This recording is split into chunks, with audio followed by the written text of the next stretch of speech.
Hey guys, I hope you guys are doing well today. I'm sitting here waiting for my daughter to get out of school, so I decided to come on and have this conversation with you guys.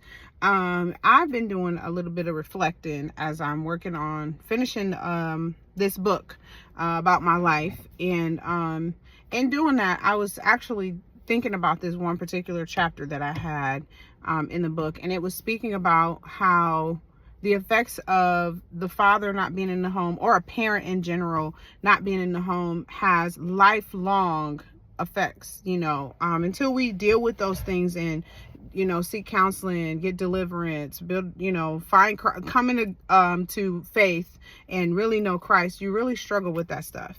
And as I was sitting here, I was driving actually, and I was thinking about how I guess I just want to give this as a PSA for parents. That's what I want to say. Please be careful that you do not inflict the same pain that you felt as a child onto your own children. And what I mean by that is this.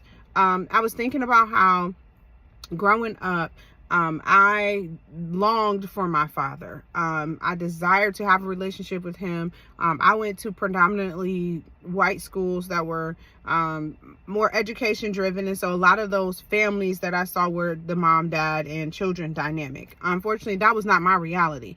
I was raised by a single mother, 3 children she raised on her own. She worked multiple jobs to take care of us. She sacrificed everything to make sure we had what we need. And so I carried this burden and longing and desire for a relationship with my father. And in having that desire, what I found was I went throughout life, and that 8-year-old, 9-year-old girl that literally never felt that love that I needed from my dad was carrying the weight even into in my adulthood years. I still had this broken little girl. And so I want to say this to you, mom, dad, whoever you are, whatever pain you have felt as a child, remember not to inflict it on your own. And in me saying this, be careful that though you're present, that you're not absent. And I say this from a place where my dad, was not physically there at all. And in him not being there physically, it kept the door open to things in my life that really shouldn't have had access to me. That my dad should have prevented me from even having experience, I should say. Now, I'm not upset. I'm not angry with my dad. I've dealt with that. The rejection, the feelings that I had about him not being there, I've dealt with those things. I'm not holding him hostage to that. I love my father. I'm so grateful that my life is here, and that my mother and him had me, and that I'm here. I'm really grateful for that. But I want to also look at the other side of that. And what I mean by the other side of that is this. There are many children that are stuck, that feel like they have something that's just missing, and they don't know how to get from one place to the next place. And for me, it was rejection. I felt like any place that I went, I didn't fit in, that somebody had an issue with me or was going to have an issue with me. And sometimes that was really the case. Other times it wasn't. There were times where I would doubt myself and question, like, if I'm really able to do this, if I'm really valuable. And I never see myself in the true identity that I'm supposed to see myself. And now that I'm saved, I know that it's through the eyes of God. But at the time, growing up as a teenager, feeling like I just don't fit in, and why do I feel like I'm an imposter? Like, if I do something good, I didn't really want to embrace that it was something good. And what I came to understand is it was the void that I have felt from my childhood into my adulthood years. And so a lot of times I look down on myself. I made myself smaller. And we need to start making it okay for people to share these things and to talk about these things and to speak about it. And a lot of times it's like you get older and you mature, you don't want to, maybe your relationship with your mother, your father is now reconciled, and you don't want to make them feel bad. But what I'm saying is this: you should not hide, suppress those feelings, because it happened and it's real and you experienced it. And so for me, I had to, one, get delivered from that, the hatred that I had in my heart towards my father, the bitterness that I carried, the anger that I carried, the frustration that I carried, so that I would not impose that on my children, that I wouldn't carry these broken places into fellowship with my family, my husband, my children, and anybody else that I encounter. And so I thank God for delivering me from that. And then me actually physically going to my dad at some point and saying, hey, I just want to tell you that I forgive you. Even if you don't apologize, you don't say sorry, you don't say forgive me, I want you to know that I forgive you. And I didn't do that for my dad. I did it so that, one, I could have peace within myself and move forward, because I was stuck. I was stuck, and I can't describe what I mean by that.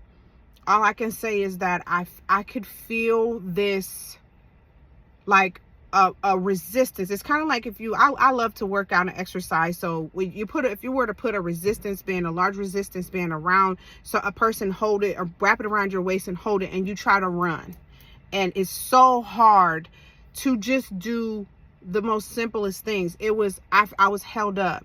And I'm saying this and sharing this with parents right now. And as I've gotten older and married and have my own children, and even have dealt with some rejection in other places, I have come to understand that you have to heal those places.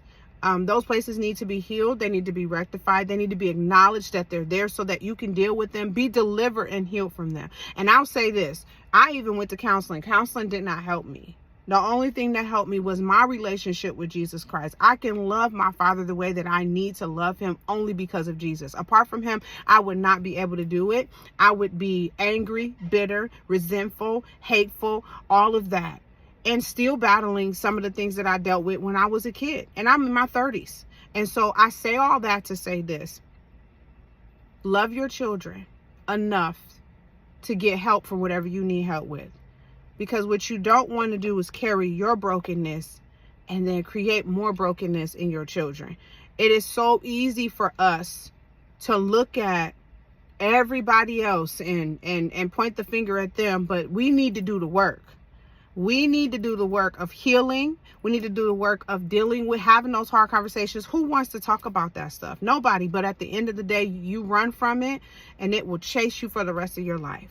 And so I just want to share that thought. I'm working on this book, sharing my testimony, my story from my childhood to my young teenage years, to my young adult years, into where I am right now. And the Lord has really, really, really helped me be delivered from these places, and now I'll be able to help other people do the same. And so I pray that you guys understand the power in deliverance and healing and being set free from your trauma from childhood, forgiving people, calling, making those difficult phone calls. I had to pick up the phone. God wasn't just like, oh yeah, forgive your dad and move on. No, I had to physically pick up the phone.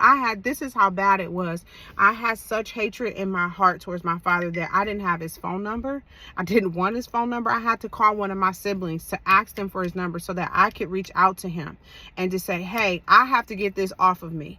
I need to tell you this, so that now, and it was one step in my healing journey of being free from the spirit of rejection and bound in my mind of who I am, and even me doing this, having this conversation and speaking about it on a public platform. I'm not afraid of anything, to share anything that I've been through. I'm not afraid to talk about what I've been delivered from, and you guys will see that to come, that there's so much more that the Lord just is like, it's time for you to open your mouth, daughter, and to stop being silent, stop hiding, stop being in the spirit of fear out of whatever you're dealing with. That time is up. And that's the same for you. Your liberty has come. The day of salvation has come. Your redemption has drawn nigh, and you need to be free and completely free from the guilt, the shame, the fear, the abandonment, the rejection, abuse, whatever it is. You need to be free from it. You need to be free from it. And so I just wanted to share that thought with you guys. I just pray that the Lord would just bring you to a place to understand that you are so much more valuable whole than you are broken. You are so much more valuable whole than you are broken. All right. I love you guys. And I pray this was a blessing to you. I pray that you hear me by the Spirit of the Lord, and that you begin to do the work to be whole and healed in Jesus' name. God bless you. Have a great day.